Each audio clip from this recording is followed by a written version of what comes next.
Welcome to Warfighter Sanctuary. Here, we talk with local veteran business owners, their military journey, civilian life, their business, and the services they offer. I am the soldier's lost voice. Come on! Lock it in and listen up.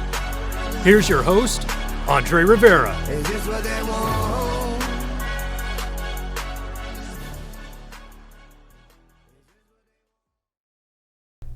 Welcome to the Warfighter Sanctuary podcast. I'm your host, Andre Rivera, and today I'm here with Justin Lee Martin of JLM Entertainment. He is a musician and a Marine Corps brother from way back when. He's a Usmc infantryman, 0311, hoorah. So, Juddy, tell me a little bit about what you do as a musician, which has been, as long as I know you, your whole life, as far as I know, and tell us what you do now in the JLM Entertainment, what services you provide to the public here in South Florida. Thanks for having me, and thanks for adding my proper Southern name. That's right. Justin Lee. So JLM Entertainment, of course, creativity. JLM is my initials in entertainment. It works. So because I'm entertaining. So JLM Entertainment encompasses several aspects of music production, music performance, music creation, teaching, and recording, sound, video.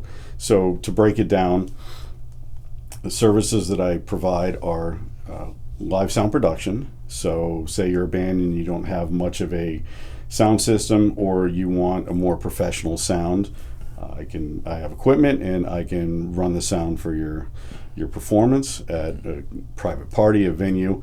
I can record your sound. I can also record the video at the exact same time, and then do all the production afterwards to give you a quality video demo and highlight reel for what's called your EPK, electronic press kit. And that's important when you're sending out and you're trying to get jobs and get venues to hire you. I can do performance. I play in a couple different bands. So I've got the Rum Crew and I've got Summer and Red.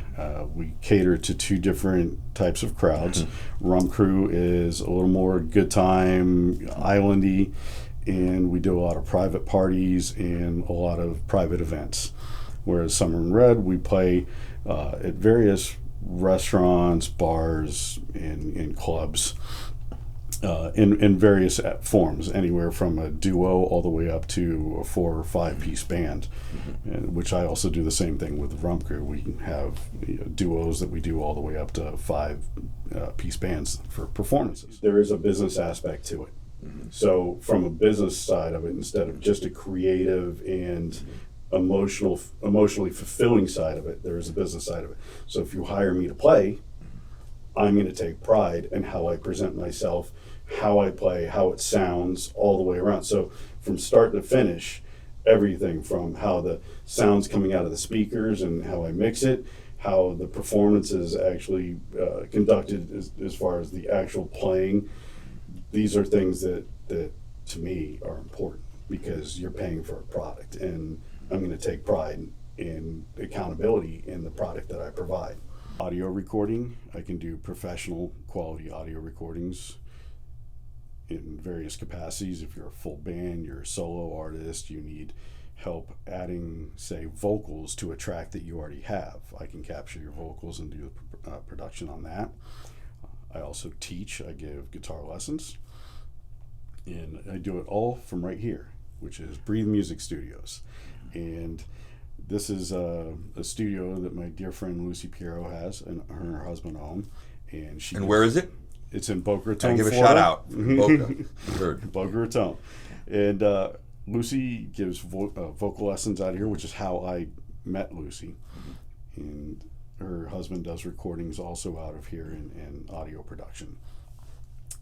Lucy's also a performer in several bands. So she gives me access to the studio to teach out of, to record, to songwrite, to rehearse with my bands, and I can do a lot of services out of this location for people looking to either learn music or record music, write music, and practice music. Fantastic.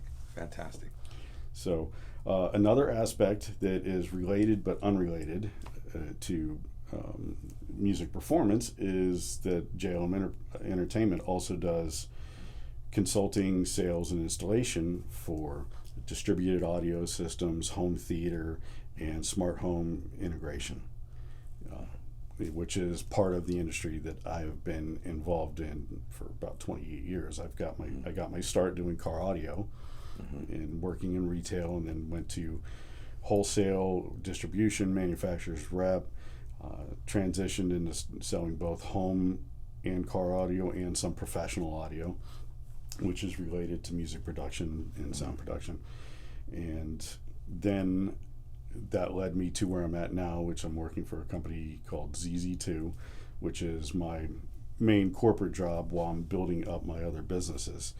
And we provide technology solutions for vehicles that are a little bit older and are lacking some of the current features like Android Auto, Apple CarPlay, backup camera interfaces, and capability to go wireless with those features, the Apple CarPlay and Android Auto, and also to stream content. We have devices where you can stream Hulu, Sling, YouTube, all the different platforms into your vehicle. So if you have kids or you tailgate and stuff like that, and that's important because that's been a catalyst for all of the stuff that I do with performing music and creating music, because it was all related. And I got into it because of a Marine. There you go. That's right. So that's right. It happened to be a Marine that we knew at 4th Anglico, who was in the motor T department.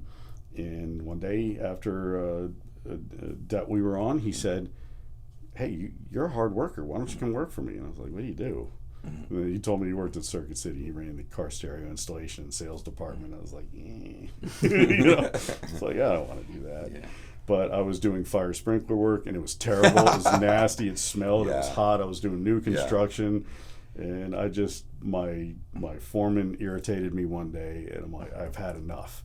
Yeah. So I called up Mike from 4th Anglico, and he hired me, and within a couple months, I was an assistant manager at Circuit City for the car audio department. And how old were you at this time? Like in your 20s? Mid to early. You were already a musician, 24. But you're a musician. You've been playing since high school, right? Yes, I started about 8 years old getting piano lessons. Okay. And that was something my stepmother stressed, that we should all learn instruments. Yeah. So I started there, then transitioned into flute in the middle school band, which I think I got hoodwinked on that one. I wanted to be a trumpet player, and they said I didn't have the right lip embouchure, and I think that was a little bit of a lie. I think they just had an empty seat in the flutes. Yeah. But that lasted about half the year, and then I switched over to drums. Gotcha. Yeah, you look more than a drummer than a flute. Yeah. I don't even know, you're a flutist? Is that a word, flutist? It's a flautist. A flautist. It's even worse than I imagined. Even worse. Okay. There's no cool. That's terrible. All flute people don't hate me. It's just like, it's not a sexy musician. No, so that's why I made it so funny when Will Ferrell busted out. The Anchorman jazz flute. The jazz flute. Like, oh man. Like, I can see he's getting all the ladies with the jazz flute. So the funny thing is, one of the ways they convinced me was they told me that, well, because flute is typically known as an instrument that more females would usually play in a band. So what they said was, well, there was a time in history where women were not allowed to play the flute in bands. I'm like, oh, really? Okay. I was 10. I don't know. Like, poor kid. And using that argument with everyone that you argue with. Yeah. That sucks. No, it doesn't. Did you know? Like, oh, God. So, but it honestly, it wasn't too bad. But it set the path. We're joking, but it set the path. Because I remember that, too. You know what?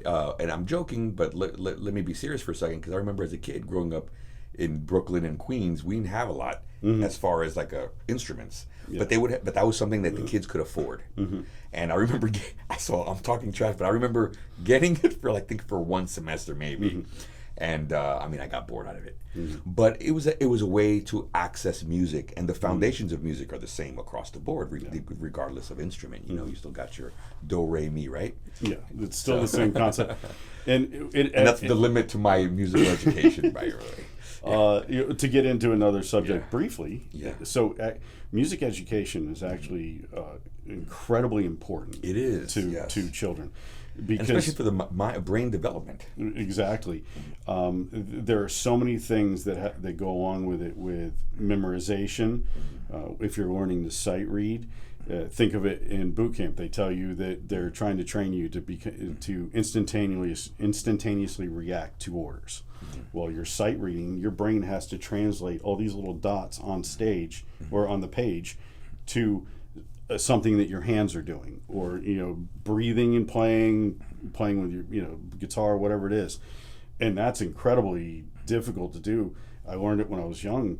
But trying to go back, and I forgot it, but trying to go back and do that now seems daunting. I can't do that. It's too much stuff to comprehend at once. But yes, it set me on the path, and then I'd say about 15 years old was when I picked up guitar.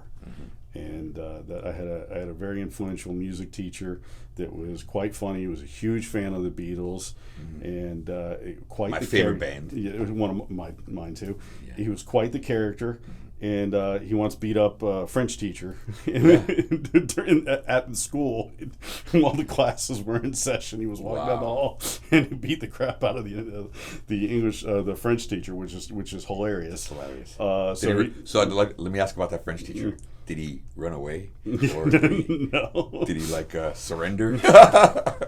It wasn't so bad, actually. He just grabbed him in the headlock and it kept slamming his head into the lockers. Oh man, so it's a bad look. JB was a character. He was definitely a rocker. That's awesome. It sounds like a Jack Black, like School of Rock. Oh yeah, he was great. And one of the things he talked about was, he was a drummer by trade, but he's like, I'll be honest. Yeah. You're trying to impress a woman. Drums isn't the instrument. It's like, you can't bring a drum kit with you and serenade her on the beach, can you? You can't drag a piano out there, but guitar, you can do that on guitar. Yeah. So I was like, that's brilliant. I think he's got a point. He's got something. Good old JB. And actually, one of the things that influenced me heavily was hearing my first Ozzy Osbourne and first Motley Crue records. Okay. Because I was listening to whatever was on the radio, and it was the early 80s, so it was Elton John. Sad songs, they said. It was like all the hokey 80s stuff. I love Elton John too. But I know what you mean. Yeah, it was not great. Yeah. But hearing that, I was like, whoa, something different. Yeah, this is what I want to do. So that set the tone for where I ended up musically, and how I got into basically all of this stuff, being able to record music, set up all the sound. There are times I wish I wouldn't volunteer that so much when I'm in a certain band, because then I end up having to do everything. I've known you for a long time, brother, and it always seems like that. So yeah, it always seems like they're like, you seem to know. You can be the captain. You can be in charge because you kind of know everything. So here you go. Yeah, might have some control issues. Right. So, but those are the things that JLM Entertainment encompasses. But there are other projects and things that I'm also working on in business that I'm working on building. And one of them, as you know, is real estate. I got my license a while back. Kind of, you were kind of the inspiration for that. We talked about a plan and some things that we really wanted to do that tied into the next thing I'm going to talk about, which is VETRENET, and helping people find the American dream and realize the American dream, buy a house, and helping veterans to also buy a home. Making sure that they've got somebody that's got their back and is in their corner, telling them the right moves to make, and the right VA loan to use your VA loan, or this benefit or that benefit, and not getting dissuaded by someone who's got ulterior motives. So that's a big inspiration there, and ties into the mission of everything we're trying to do here with VETRENET and the Warfighter Sanctuary podcast. So One of my other roles is that I am the program manager for VETRENET and Warfighter Sanctuary podcast, which encompasses a couple different things. So it's making sure that the content is created, there's a standard, there's quality with video production, how it looks, how it sounds, and how it's put out, which there's been a large learning curve there.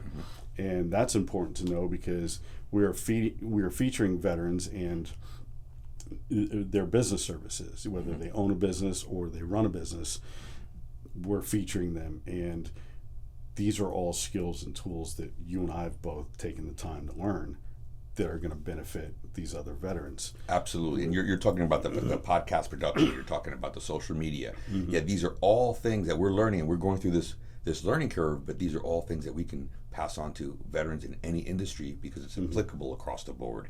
These days you have to be on social media, you have to have a presence out there on YouTube, on Google. Most of the folks, they don't watch TV, they don't come home and watch TV, they check their phones all the time. So that's where your marketing needs to be. So, and since we're in the business of promoting veteran businesses, it only makes sense that, hey, you know what, let's go through the growing pains of learning all the social media, learning YouTube, learning the podcast, so that we can help promote other veterans. And that's why we do that all week long.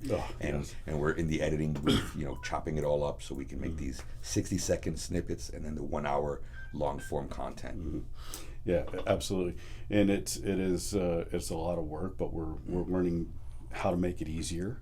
And once we learn those shortcuts and how to produce it with consistency and more efficiently, yeah, exactly. Well, we're getting there. I think we've had such a huge progress in what we've been doing. We're learning so much. Couple months. And most importantly, is like I love these interviews that we're having with these veterans because they're coming from different walks of life. It's not like just a tier 1 operator who killed Osama bin Laden, which is great, but like we've heard all of that, and there's no future with that. I like hearing what regular veterans did. Some of them are heroes, some of them are not. We have scout snipers, we have decorated veterans, we have veterans that were just administration, but they all have a fascinating story. And what they all have in common is that they're all patriots. They're all loved, they wanted to be a part of something bigger than themselves, and now they're making something for themselves back home.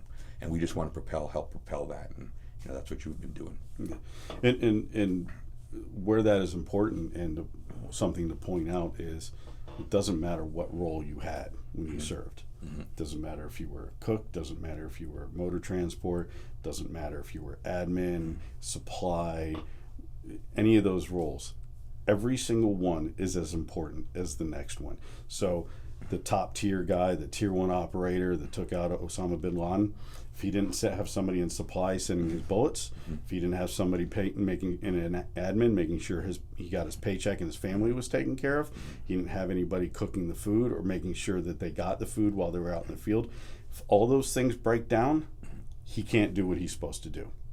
Absolutely, and I agree with that 100%. But I will caveat that yes, everybody's job in the military is 100% important, 100% across the board. I don't think anyone's better than anybody else, but I will say that some people put themselves more at risk, and for that they deserve more. Not, I don't want to say accolades, but and maybe respect. But I'm not sure what the word would be. But they've just done infantry, putting yourself in infantry. You've done a 20-mile hump. Someone in administration, they had to write a report or something. Equally important, but the guy that goes to war, the guy that's in the front line versus protecting the chow hall, or there's still that difference there. Well, I think the thing that's probably important to realize in that and point out is not so much that the difference in the roles and all that. It's more that there's different types. Yes, there are different types of people, and not everybody is the same, and it's not everybody is cut out to do that. There is, and that is something that it's just innate. The people that will put themselves through that, to put themselves on the line like that, are just different people, and that's something that you're born with or is created through fire by your life circumstances. So that is kind of a different category and a different way of looking at it that separates it. I think in my mind, just if I take a step back and look at it pragmatically, that yes, they're all equally important for some at some point, but there's a special breed. So within the 1%, there's that smaller percentage. And then amongst that smaller percentage, there's an even smaller Then you percentage. got the mutants like the Navy SEALs and the PJs, and you got all those other guys.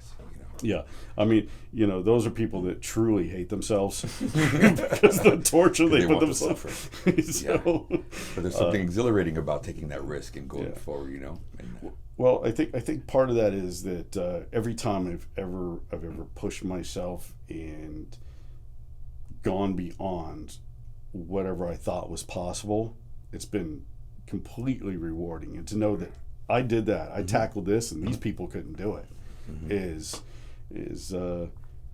quite exhilarating. I mean, it's kind of a boost, and I try not to look at it with like an egotistical point of view. But you're right. Not everybody is going to sign up right away like I did and say, I just want to go infantry. Throw a bunch of heavy stuff on my back and tell me to walk that way while I'm getting shot at. Well, it looks cool on TV. That's the other thing. A lot of it is ignorance is bliss. You don't know any better. So you're like, I'm going to do that. And then you get there and you're like, oh, wow, I didn't realize it was this. But now you're stuck. Now you're going to do it. You're going to figure it out one way or the other. 100%. Yeah, absolutely. But with that said, like I wouldn't want to draft either where they put, you're in infantry now. And if this guy doesn't want to be there, if he's great at administration, then put him there. He's a patriot. I love that guy. Everybody. So that's why I never understood why people talk trash about other MOSs, and especially if you're infantry, why would you even feel the urge to talk trash to an admin guy? You're already infantry. You're already doing bad. You're doing badass stuff. So be happy that he's there and he's motivated. And the cool thing is, if you throw a rifle his way, he's going to be able to shoot it. And he's going to be able to have your back too. And I've seen that. Oh yeah. Because I just had this argument the other day on social media. Someone said some other influencer said something about that. I was like, listen, man, you didn't see what I saw. I actually what I said. My comment was spoken like a true non-combat veteran, because I was there and I saw admin guys running and gunning with the 1,000-yard stare, and they've seen a lot of shit that a lot of infantrymen didn't see. Yeah. They're in combat in the shit because, especially with Iraq, they repurposed people and put them where they needed to put them. They didn't, they didn't say, "Oh, you're at." They were like, "All right, we got convoys."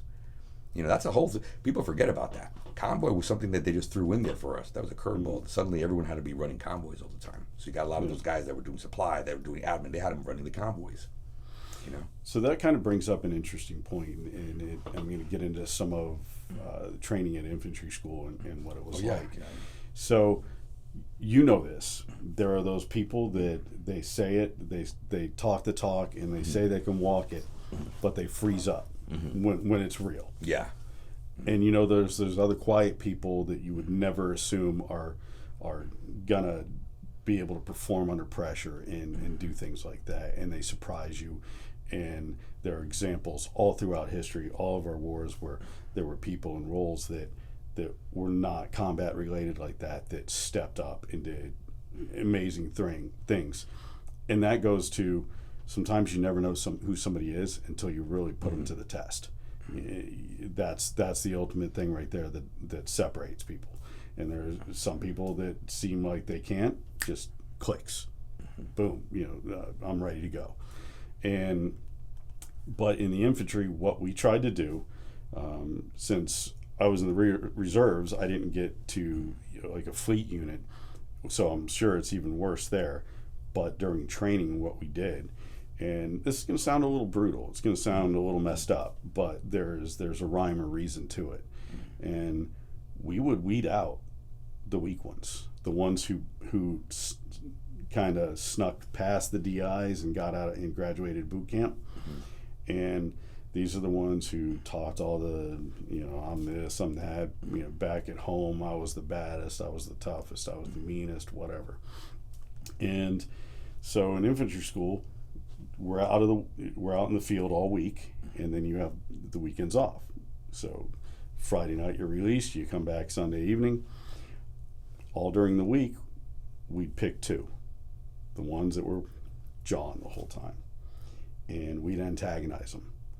Oh, so-and-so said this, so-and-so said that, and we'd stage fights with them at the end of the week.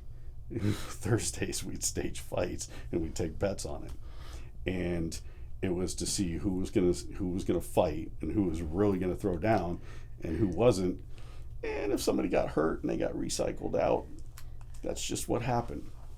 And it really sounds Spartan and just really terrible. But No, at the end of that's the way day, it's got to be. because they're going to get somebody killed if they go out there and they freeze and they can't perform and they can't fight and or react to stress. That's somebody who's going to get somebody killed. And this is going to cause some controversy. But see, when you say all of this, I think of women in the military in line platoons. I'm like, why are we playing this game? Why are we playing this game of make believe? Like, okay, you want to do with the trans community out here with the LGBT and all of that, and make believe we can play pretend. I'll respect you because I don't really care what anyone believes they are. I'll play along to a certain extent until it interferes with my freedoms, like what you just said. So now we're going to know that this is an inferior infantryman or infantry person, right? But we're going to go ahead and pass them and send them off to war and then change our complete logistical chain to make sure that we have, I don't know, accommodations for women, for females there too, when we don't really need that, when they're weaker, where if a male soldier gets shot and then a female now has to carry, firemen's carry him, she's not going to firemen's carry him, you know? So yeah, I agree with the way of weeding people out, because it's war. War is not supposed to be fair.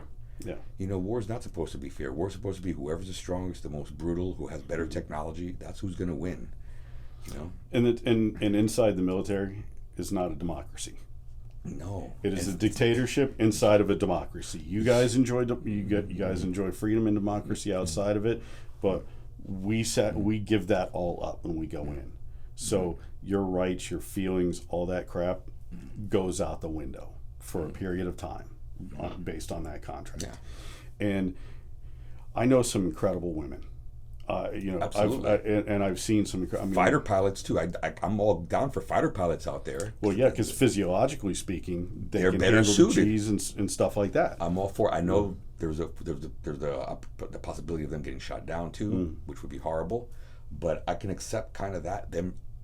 But changing just how we've set up infantry on the ground. I mean, you know how it is. Yeah. You've been out there when they set up a whole base overnight. Like I've been there where they're digging ditches and doing it overnight, and within 3 days you have a whole base with sandbags and everything. That's not going to be as efficient when you have half of them are females. I'm sorry, I don't care how strong and badass you are. You know, when I say I know some, I've known some pretty strong and incredible women, personality-wise, character-wise, and resolve-wise. Yeah. But physically, there's never going to be a match. And at the time when I was in infantry school and serving with Fox 225 up in Albany, New York, and it was a cold weather unit, I was probably 215 pounds, pretty strong guy. I could run like nobody's business.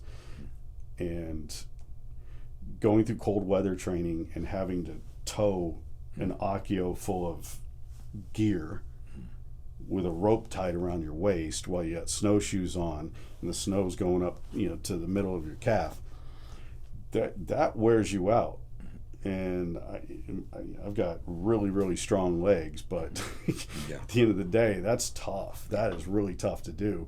And then, skiing while you're doing that, or just humping while you're doing that, that's heavy demand.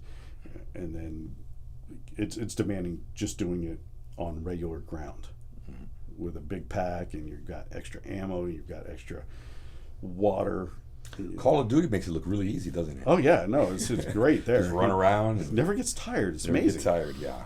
And of course, this from Anglico, because then we did grunt stuff with more gear. With more gear. So, man, I've had grunts talk trash to me. I'm like, oh, you're a FO because wait, I guess I'm not an 03 because the numbers are different. I'm like, dude, I'm a super grunt. I do your job plus a ton of other jobs. Are you kidding me? Plus I jump out. I had a grunt arguing with me. I'm like, dude, I'm an airborne. I'm a jump master. I do your job, your little scroll the road and little tactics. I do all that plus a bunch of other stuff.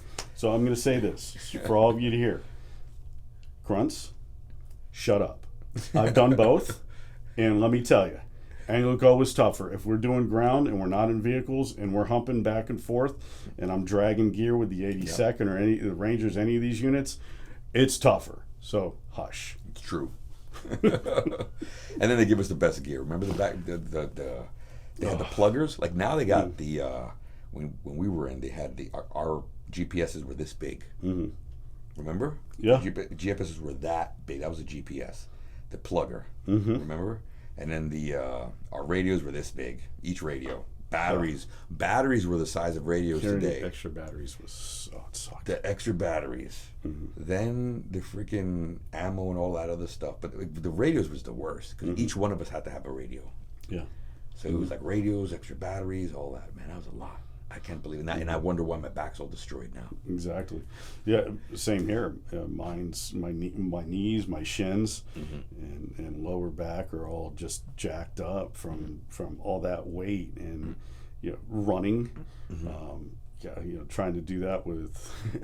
I remember when we trained. We did Purple Star at AMCO and. We got to raid the combat town set up at Lejeune with the British and the Gurkha regiment, and I've got all that. I think I was carrying a Prick 104 at the time with extra batteries and all. That's the worst. And we got blanks and miles gear and. That's the call to ships. It's like you're never going to call ships over there.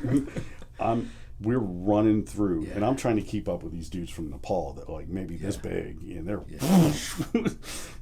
and I was a lot big. I was bigger then. I was probably 240 pounds. I'm like running, but I was having fun though because I remember Staff Sergeant Nichols looked back and he just kept looking back and he saw behind him. But that's tough. That's a lot of physical exertion, a lot of damage to your body because we're not supposed to do those things. Yeah. And then, like I said, the cold weather aspect. When I did cold weather training with the infantry company out in New York, so I did Bridgeport. I was up there for about 3 weeks doing cold weather training. And fun times. When it's so cold out that you're waking up because you gotta take a leak, but you don't want to go outside. You've got to gear up, trying to take a dump.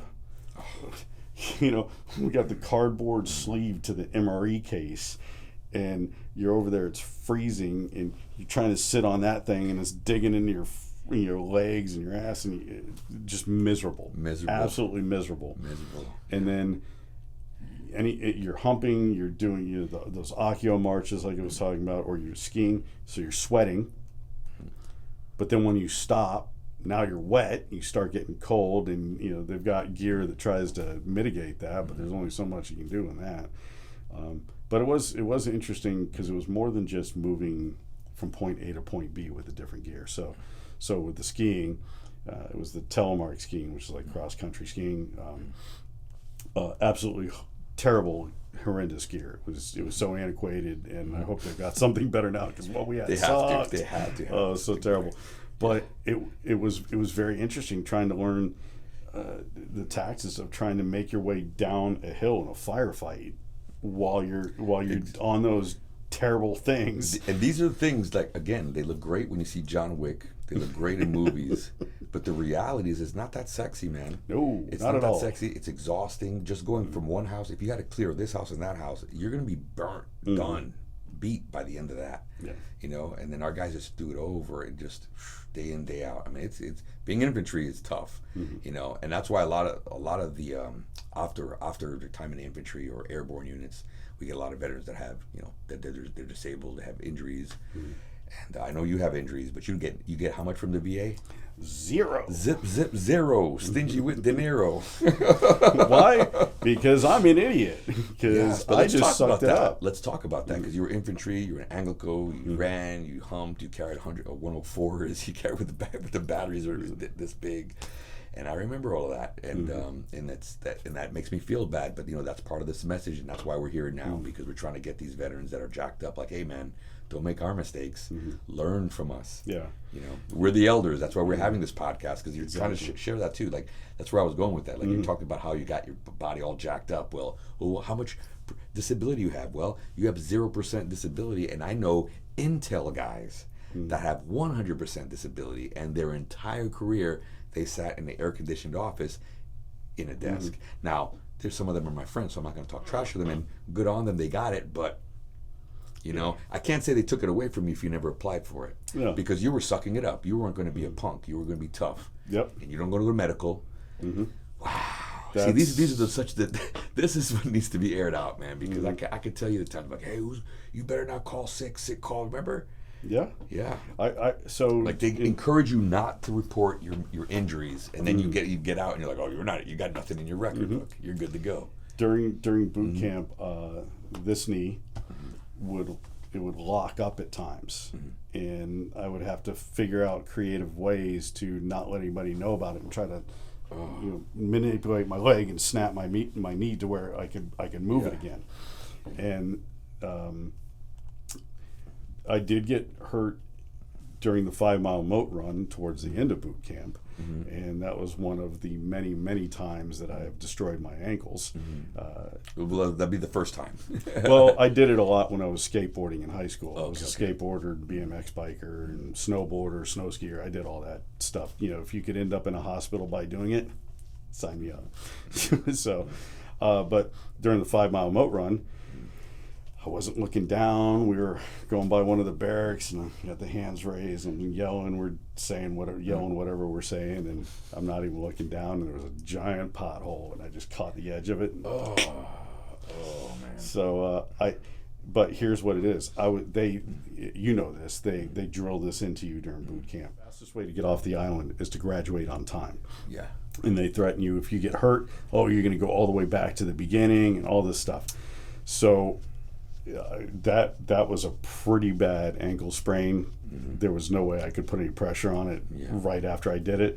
I tried to complete the mile or the run on one leg. I was hopping until one of our DIs just tackled me. I tried to keep going. I was like, I am not going to do this. And did you get delayed? No, thankfully I didn't. But he tackled me, and they always have the van riding behind. And when everybody passed, they put me in the van, and oh, good, outstanding. You're going to go all the way back to the beginning now. You just screwed up. Oh, you're going to be here, and all this. Didn't you know boot camp is like chutes and ladders? So I was freaked out, yeah.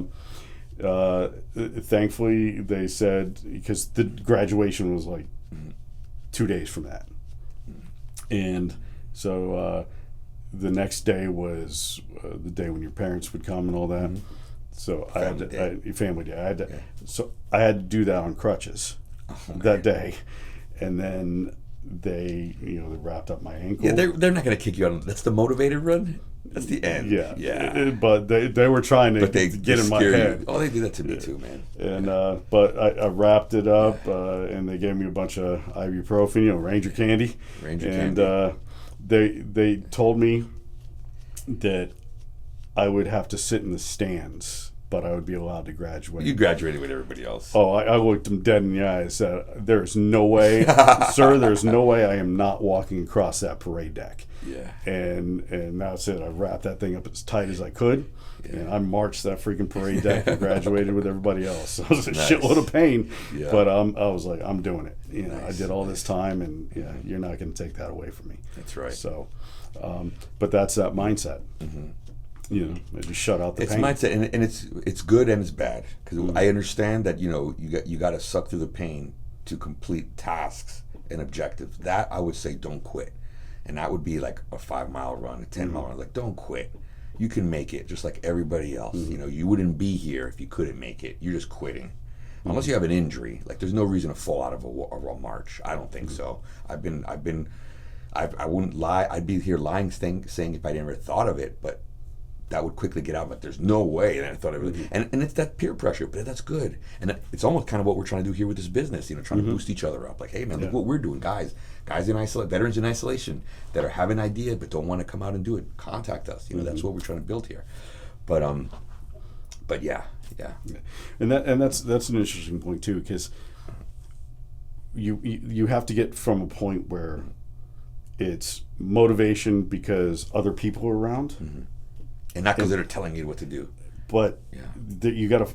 The trick is moving beyond that to self motivation, and I had to learn that, as you know, about 4 years ago or so is when you were like, hey, I'm going to the gym, and I've always tried to. I'd gotten really heavy. I was grossly overweight, about 325 pounds, constant pain, and just your little nudge. I mean, every year I would try to diet, try to work out, all these things to try to fix those issues. But something would derail me every time. And I don't know what clicked this one time, but you never came to me. You never said, you should do this, you should do that, put me down. I hate being that guy. I want to do it through from a good place. Yeah, and you just simply said, "Hey, I'm going to the gym." I was like, yeah, I'll go with you. And then you never stopped. It never stopped. And then I really took the time to start going, okay, I keep failing. Why do I keep failing? Mm-hmm. So I've got to tweak something. Mm-hmm. And I started tweaking it and doing things differently to get a different result. We were getting up, both of us were getting up every day at 05, religiously. Oh, yeah. Religiously. Every day, 05, rain or shine, 1 hour at the gym, come back home, go to work. We remember we did that. We did that for a good, how long was that? For like a good 6 months, I think, something like that? Maybe a little bit longer. Because I was going to say a year, but I wasn't sure. But we were hardcore. Yeah. And you lost, let's finish. You lost 80 pounds. Yeah. You lost 80 pounds. Mm-hmm. 80 pounds, and I was going to say that when keeping it real goes wrong, because we did that even during COVID when we didn't have to. When everything was locked down, we were still getting up to 05. We were still doing it. But and you lost 80 pounds. 80 pounds, and that was... I don't even recognize it. I've seen pictures of you, and we should maybe throw some up here if you want. Your permission. But you look 20 years older than you look now. But again, but what you're touching on is just the benefit of being around a tribe. Mm-hmm. They're not bullying you. They're not making fun of you. They're just around you. But you go, damn, Andre's a little older than me, and he's in good shape. Mm-hmm. What does he do? Why can't I do it? I can do it. Mm-hmm. He's going every day. Now I got no excuse. He's not forcing me to be like, hey, man, I'm going. You can come whenever you want. And then you're like, fuck it. And then you just kept doing it dedicated every day, lost 80 pounds, and here you are. And I had to... It started off when we were working out at the same time, even though we may not have been working the same body part or something. Mm-hmm. There was still that motivation to push harder because somebody else was there, and then I had to learn to do that on my own because I was always stuck in this place where I needed to work out with a partner because it pushed me. I needed that motivation. I needed that competition, but learning how to do that where I'm just competing with myself and setting goals for myself while I'm working out or doing whatever exercise, or even with diet. That was the next word out of my mouth was diet. I mean, you got to touch on that because that's even more important, I believe, than the working out. I think working out is 30%, and I think diet is 70%. And I think people get that twisted, and they put all this effort. And if they would just tweak their diet a little bit, and I tell people, I go, sometimes when it comes to diet, it's like whatever that urge is. I don't know, it's genetics. Genetics, it does play to it as well, but genetics is not the reason or the answer that someone is obese. It's whatever that urge is that says, I'm going to eat this anyway. That's it. That's that magic sauce. So that urge, your urge for that is very weak. Mm-hmm. The minute you want some chocolate, you're just like, F it, I'm going to go get that. Whereas someone else is, no, I want that pizza, but I'm just going to pass. Whatever that characteristic is, that's going to help you. Yeah. And you got to identify it, though. I'm not saying, you're born with this, but okay, so just identify, man, my urges, I need to bring them down and be like, hey, man, I'm going to do this. And you did it. You lost 80 pounds. You lost, but it wasn't just a weight. You got your I got muscle tone back. Get your muscle tone back. I was blessed and cursed with the type of genetics that basically, if I walk by a gym or I walk by a buffet, I'm going to get bigger from either one. So just walking by them. Yeah. But no, it really was a matter of tweaking it to the point, and it was probably more 90-10 with the diet. Yeah. And I'd have to set goals for myself. I could be absolutely starving and going. And it's like, no, I can last. You're not going to die. You're not going to die. Last another 20 minutes. Sometimes it's those mind games. Like, I'm not going to die. It's going to be a little miserable. So let me do something else. Let me think of something else. Or let me go to sleep. And that timing is important because I was doing the intermittent fasting, so I was going 16 hours a day without eating. Yeah, that's tough. And then I would pack my meals into an 8-hour window. So that I can hold off. So Juddy, you're talking about your journey. And how you lost 80 pounds and how, just being around your tribe of veterans, were motivation enough for you to participate. And in a sense, we're trying to do that too with business. But specific to this example, what can you tell other veterans that are out there? Because I know we know when we gain weight, and I've gained weight too. I've been injured. I was out of the Marine Corps for 1 year, just before 9/11, and I gained a lot of weight and I was injured, and I felt terrible.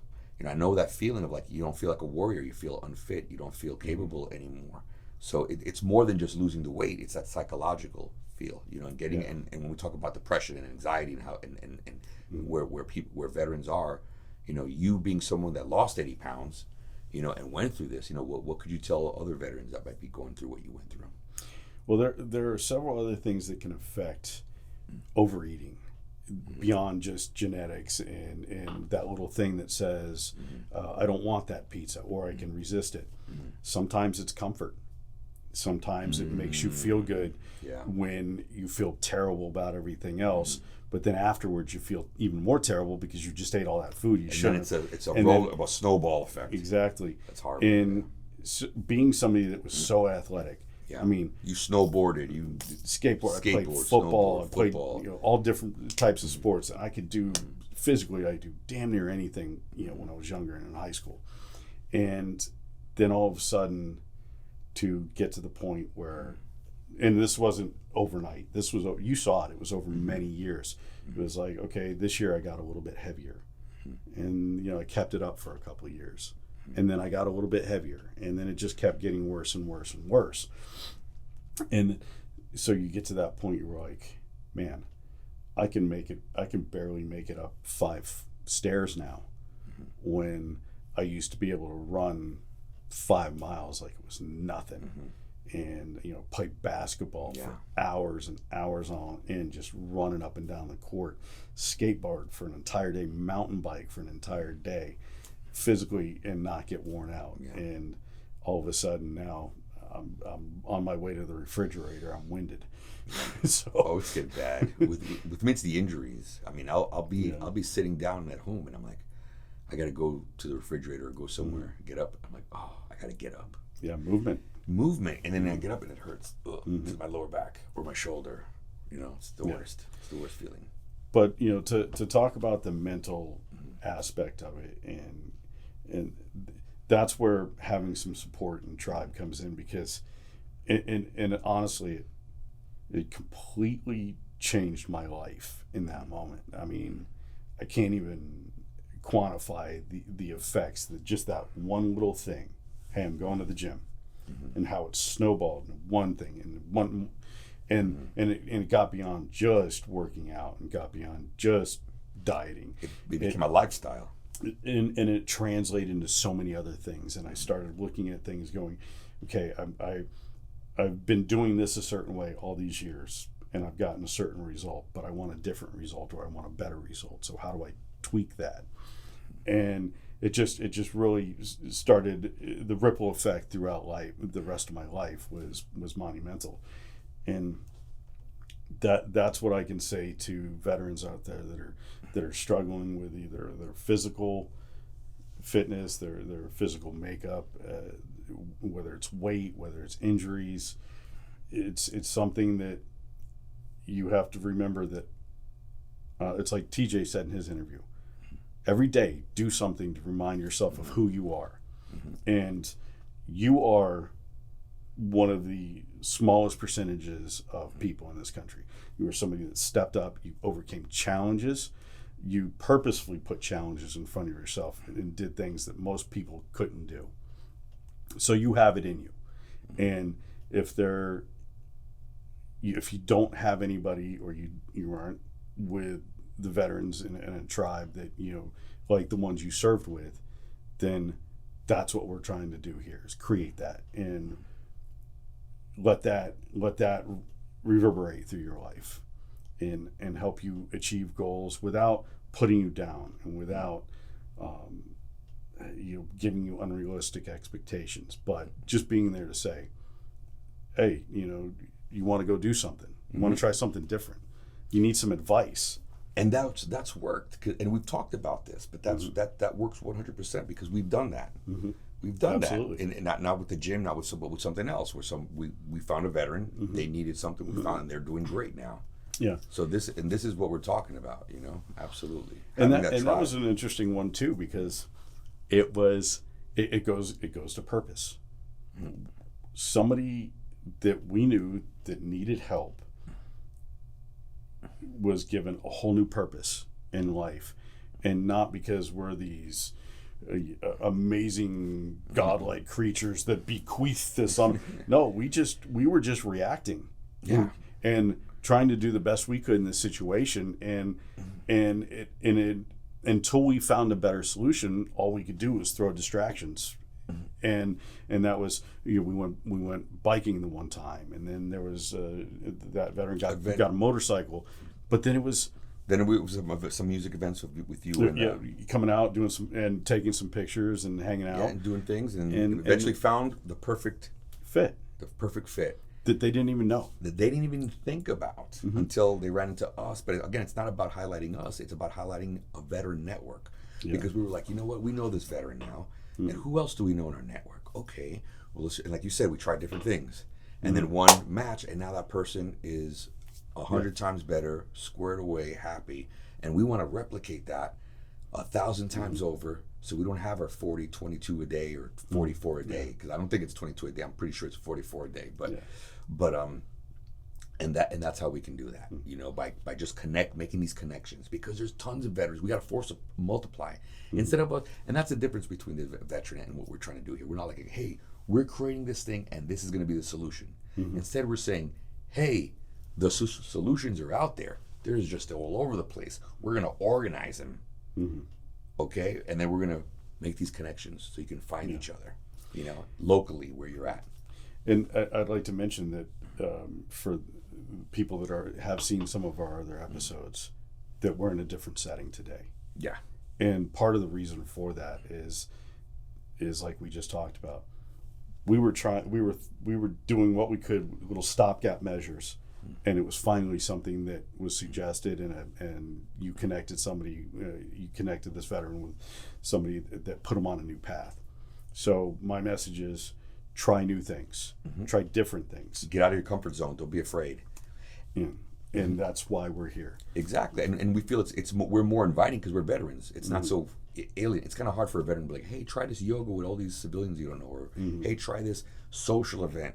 You're like, oh, but I go, hey, there's a bunch of veterans. You don't know any of them, but you kind of do already.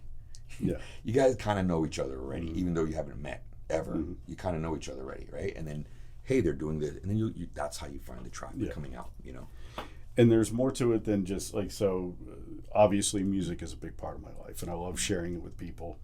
And I absolutely love the fact that if you can at all possibly make it, you come out to every one of my shows, and you do videos, and I love it, and it's great. And the fact that you enjoy what I do, or anybody enjoys what I do, is just gratifying on another level. But maybe music's not your thing. Well, I do other things. So I enjoy riding motorcycles. Let's talk about that. Yeah. So that is one of my favorite things in this world to do, besides picking up that thing and plucking on it. Getting on a motorcycle is where the entire world makes sense for me. Everything slows down, and that's where I can think, I can process everything that I'm going through, good or bad, and figure out what the solution is, or whatever it is I'm trying to get at. Because sometimes you may have something in your life that's not, maybe I don't want to say it's like a big problem, but you've got something coming up and it's weighing on you. It's a decision you have to make, or something like that. When I get on and my mind just goes, it goes in directions that by the time I'm done, I'm like, wow, how did I end up there mentally when it just happens. It makes sense for me. There's a little element of danger to it, but I'll say that whenever I get on one, I lose that I lose that natural self-preservation mechanism that most humans are born with when I get on a motorcycle. Not that I do dumb stuff, but I don't think about that you drive at all. safe. You never do anything crazy. But with that, like, so what do you ride? I know what you ride. But Yeah. So I have a 2022 Harley Davidson Road King in Snake Venom. It changes color. It's quite cool. But I prefer Harley Davidsons. I love motorcycles just in general. To me, it's the closest relationship you can have with an engine, because you're basically sitting right on top of it. I mean, you become part of the machine. Every little vibration, every little thing that goes on. But I do love the way Harleys sound, look, the tradition, all that. And then there's also the fact that I am just too dumb to own a sport bike, because I don't ride unsafe, but I do like to go fast, and I'll at some point I'll be like, yeah, I can make that. So I just pull don't. the Evil Knievel. So that's why I kind of lay off the dirt bikes too.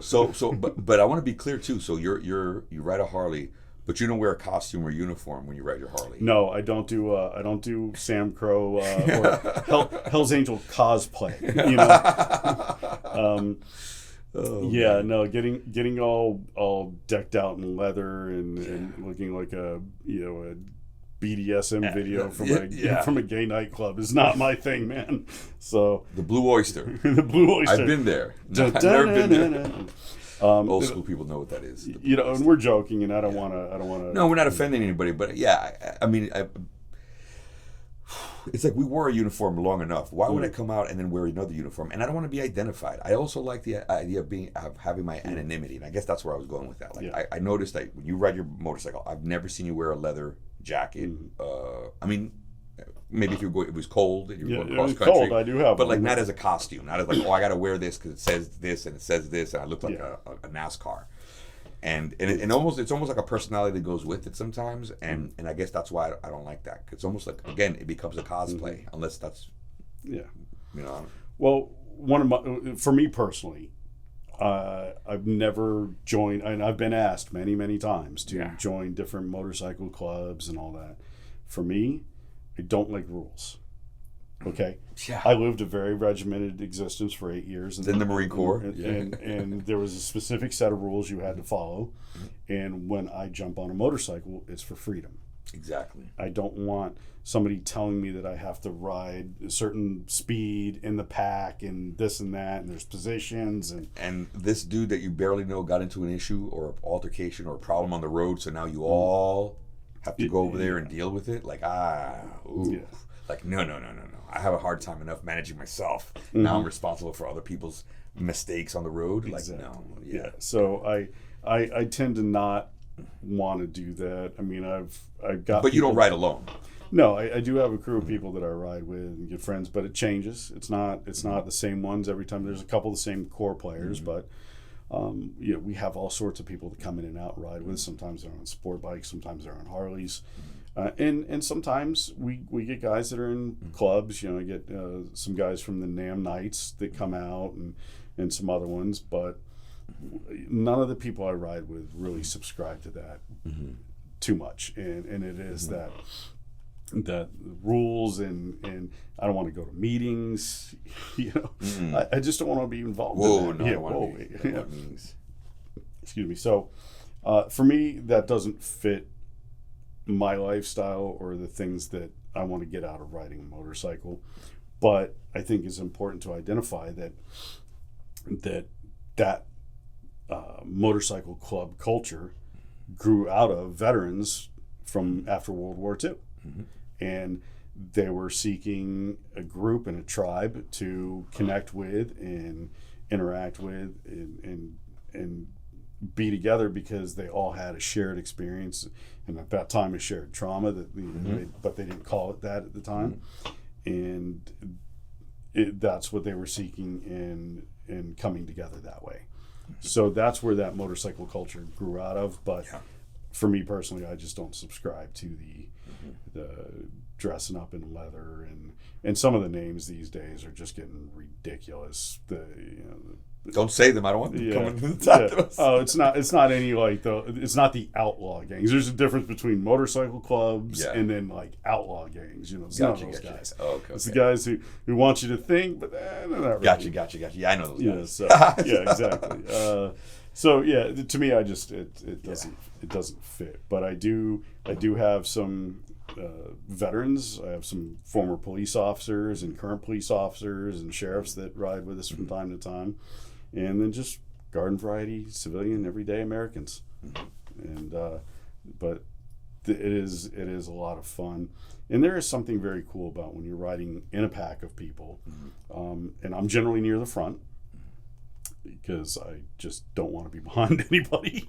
But it is really cool when you're in sync with another rider. And as much as I like riding by myself, it is really cool when you're kind of all in sync and you get used to each other's tendencies, because it's a lot like training and eventually going to war, which you did. I never deployed, didn't have the opportunity. Timing, I missed everything along the way, but that training, you start to get into a rhythm with each other. You know what's about to happen, what to expect. And it's the same with music. When I'm performing with somebody, especially when you've seen me do like the acoustic duo stuff where it's just a singer and me, there's a lot of communication that you don't see that's actually going on between us with looks. I'm sure, because there's timing and various things that the singer has to know my tendencies, where I get loud, where I get soft, how I drag the rhythm a little bit. And it's like that with doing tactics. It's that way when you're riding with other people. So I look at it. So there's that aspect of riding with folks that are good, and and there's nothing against. I wasn't trying to like be mean. That I just think there's another opportunity for folks that like to ride motorcycles, veterans. They can ride with other veterans. So there you go. You got a veteran right here, and that you could ride with, and you don't have to join a gang or a club or have rules or wear a uniform or costume. Yeah, and I'm always open. I mean, anybody in our network that wants to learn how to ride, having some people learn through you that picked up bikes. Well, I always give them the advice to take the rider's course. No, but I'm saying that just like new riders have started riding with you, like friends of yours that weren't riding, now they ride. Yeah, exactly. That's what I'm saying. So like, show them little tips and that's what I'm trying to get with it. Like, veterans out there. That's another part of this network is like, hey, maybe you've always wanted a motorcycle, but then you're like, but I don't want to get the leather jacket. I don't want to get tried at a bar. I don't want to go through all that. I just want to ride a motorcycle. And then they see this podcast and they see you and you're like, hey, dude, we got some cops. I'm like, we just go have a good time. I enjoy it. You just heard why I do it. It's not so people are scared of me or I look tough or I got tattoos on my face. It's just to enjoy the visceral, the primal, feeling that I get from just riding, And I got that feeling too, because remember, I got a motorcycle license. I don't ride, but I got a motorcycle license. And the way I got that was because I was riding horse. I took horseback lessons. And I was riding those horses too fast. They're like, dude, just get a motorcycle. Leave that horse alone. Yeah. I was like, horsepower. There is a tie-in. Okay, I'm going to get a motorcycle. But, Yeah, well, we're working on that because we got to get you one because we talked about for years when we were younger, before I even got my first motorcycle, how we were going to Our dream. We were going to go on a long motorcycle trip together. Yeah, so I can't wait for that. We say we're going to Euro trip. It was going to be Euro trip, hostels, and Harleys. Hostels and Harleys, H&H. That I'm looking forward to that actually happening. We got to do it. We got to do it. Yeah. So if you're listening out there and you do ride or you want to ride, I'm always available for that. And like I said, there's no rules. I'm not going to make you dress up. So, it's gonna be fun. I wanted to wear the leather and the thing in your mouth. No, the ball gag. That's a bad look. But it'll be safe, and I've ridden for many years and consider myself a pretty high level rider. I ride with police officers that have done, and I went to the Harley course and stuff. Yeah, I went to the actual, which is another thing, for veterans that are interested in riding. I think it was like they do a discount for veterans. It was only like a couple $100 for the weekend, but I got certified license. But I feel comfortable. I went through all the little the deals, the combs, and everything. I mean, I don't know how comfortable I feel right now. Not comfortable enough to ride your color-changing snake-skinned Harley, because that sounds like a lot of money I gotta pay once I crash it. So maybe I'll get like a little dirt bike or something, play around with that for a while first. Well, the reason why I always suggest taking those riders courses is for whatever reason, they make sense to me. Motorcycles just make sense. The controls, everything.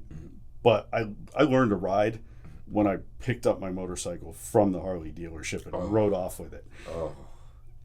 Not ideal. I do not suggest that for anybody. Yeah, just like when I bought the stick shift. Oh yeah, for the first time after getting yours, and I drove it from the car dealership, and I'm like, I don't know what I'm doing. That's important that we emphasize that trying new things.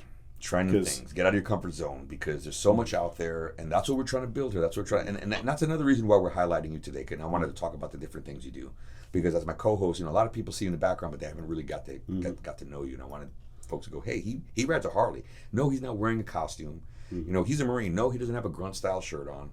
He's a musician. No, he doesn't have musical things all over him. I've seen that. Like, you're just, but.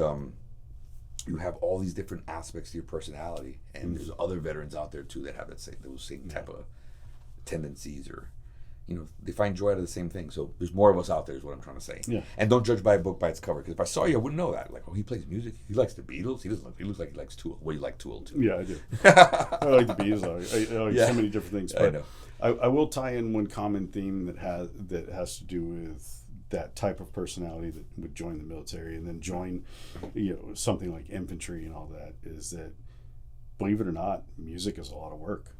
It's not innate talent. It's not something I was born with. I mean, there are those very, very, very few freaks of nature, prodigies, Mozart, Prince. I mean, certain people like that, that they have an innate gift, but it's work. It's discipline. And you've seen that. You've seen me sit there for 2 hours a night for a couple weeks straight to make sure that I have a certain guitar solo down note for note, because that was the one that I couldn't just make up on the fly like I do a lot of them, because it's so iconic that I had to have it down perfect. Yeah. And that's what people don't see behind the scenes is all the work. And it's one moment in time. That's the thing about art. It's just one moment in time. And maybe during that one part that you practiced so hard, somebody was taking a drink and just screamed out loud something or whatever. It does that. I mean, how many times does that happen? You're just like, but each time you perform, it's a reflection of you. So Justin, thank you so much for agreeing to have this podcast. I think it was really important to inform the folks that are watching us during the podcast to know who the program manager is and what your background is, and folks that are musicians or riding Harleys or into electronics or sound or audio or production, they know a little bit about you and feel a little bit more comfortable reaching out to you, because that's what VETRENET's all about.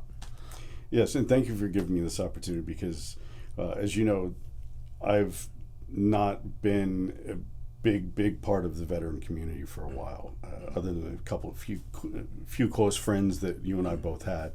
I kind of let that part be quiet for a long time. And with a lot of the things that have happened over the past few years, it's just, I realized how much I needed it, how much I missed it. And I want to give that back to other people. And that's why I think this is so important, what VETRENET and Warfighter Sanctuary is trying to do. Because we need to support each other. We need to be there for each other. And I want to start reaching out to more people in the community on behalf of VETRENET and Warfighter Sanctuary podcast. And nobody's coming to save us. I've said it a bunch of times, offline, but nobody's coming to save us. We need to do it ourselves. We need to be the ones that take care of each other and force multiply, so that we can overcome anything that gets in our way. And that's what I want people to know. Absolutely. And be self-sustainable, so we don't have to depend on asking donations or reaching out, and they dictate what we want to do. That's why VETRENET we're self-sustained. We're not asking for donations. We'll accept donations, but we're not asking for them. We can continue on without anything. Yeah. Exactly. Well, thank you so much, brother. Thanks, brother. I can't wait for our next podcast. We got a bunch coming up. And that's it for Warfighter Sanctuary this week. Next week, we're going to have some more guests. And take care. Semper Fi. Semper Fi. That wraps up another episode of Warfighter Sanctuary.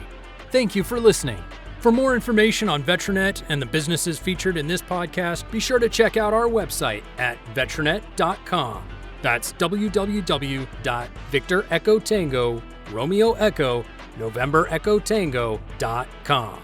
Become a Patreon subscriber and get VIP access to the Blue Falcon Show, where we continue the interview with their unfiltered thoughts on a range of topics.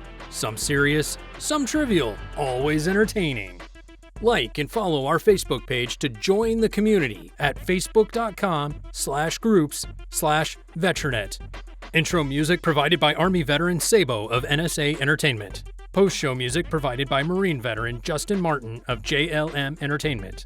Voiceover provided by Marine veteran Mark Denstead of voicedbymark.com. Until next time, remember, hiring a veteran is thanking a veteran. Thank you for your support.